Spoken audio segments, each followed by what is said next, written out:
After moving a resolution against the Ministry of Home Affairs notification on the powers of the Lieutenant Governor, the Aam Aadmi Party will launch a three-pronged attack on the Modi government today. Now, the AAP will pass the resolution against the MHA notification during the second day of the emergency cabinet session called by the party. Now, AAP will also protest at Jantar Mantar today against the failure of the Modi government and their interference through the LG in matters of governance in Delhi. Also, the High Court will hear the PIL challenging the constitutional validity of the Ministry of Home Affairs notification on the LG. Chaotic scenes were witnessed on day one of the Assembly's special session. While the Aam Aadmi Party moved a resolution against the MHA notification, it sought powers to impeach the Lieutenant Governor. The day also saw all three BJP MLAs being evicted from the House after they protested against the Speaker. यह अधिसूचना बहुत स्पष्ट रूप से संविधान को दरकिनार करते हुए, संविधान के तमाम प्रावधानों को दरकिनार करते हुए, संविधान की लोकतांत्रिक आत्मा को, जो डेमोक्रेटिक स्पिरिट है उसको दरकिनार करते हुए यह अधिसूचना जारी की गई है।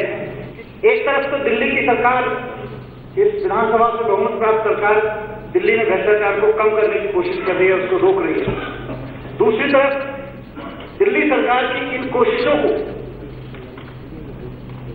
केंद्र सरकार एक अधिसूचना से रोकने की कोशिश कर रही है, एग्जीक्यूटिव ऑर्डर के द्वारा, और वो भी एक एमएचए, प्रेसिडेंशियल ऑर्डर भी नहीं है, एमएचए ने, एक डिपार्टमेंट ने, एक मिनिस्ट्री ने एक ऑर्डर पास करके, उसको नोटिफिकेशन कहते हैं, उसके द्वारा दिल्ली की संवैधानिक अधिकारों को छीनने का प्रयास कर रहे हैं।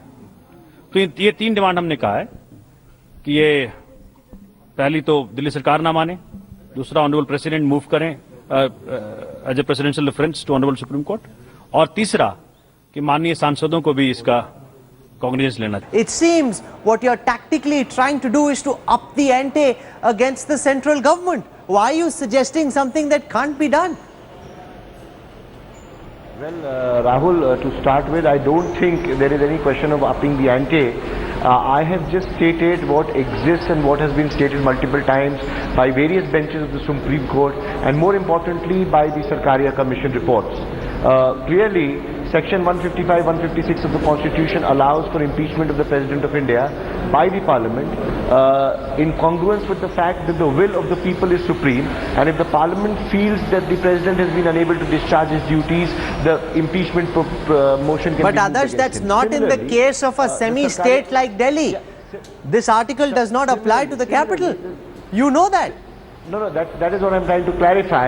Similarly, Sarkaria Commission had clearly stated in its recommendations on the Constitution and the federal structure that the Parliament should amend Section 155, 156, similarly to allow the will of the people in a state through the legislature also to have the power to impeach or start impeachment proceedings against the governor and NLG.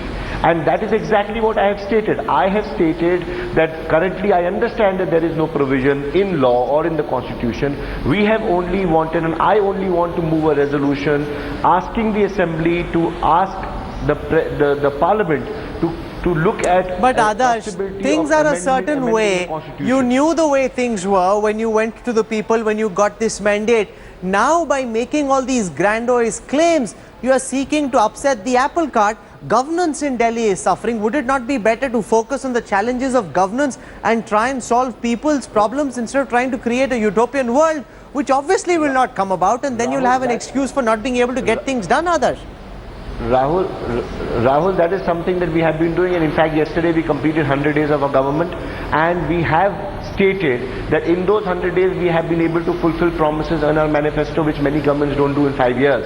And governance remains the top priority for this government, and that is what we are working on. All I've tried to say is bring in the federal nature enshrined in the Constitution and bring it in play. When the Constitution was set out with more power to the central government, that time the government needed and the Parliament needed to weld states together at the time of independence.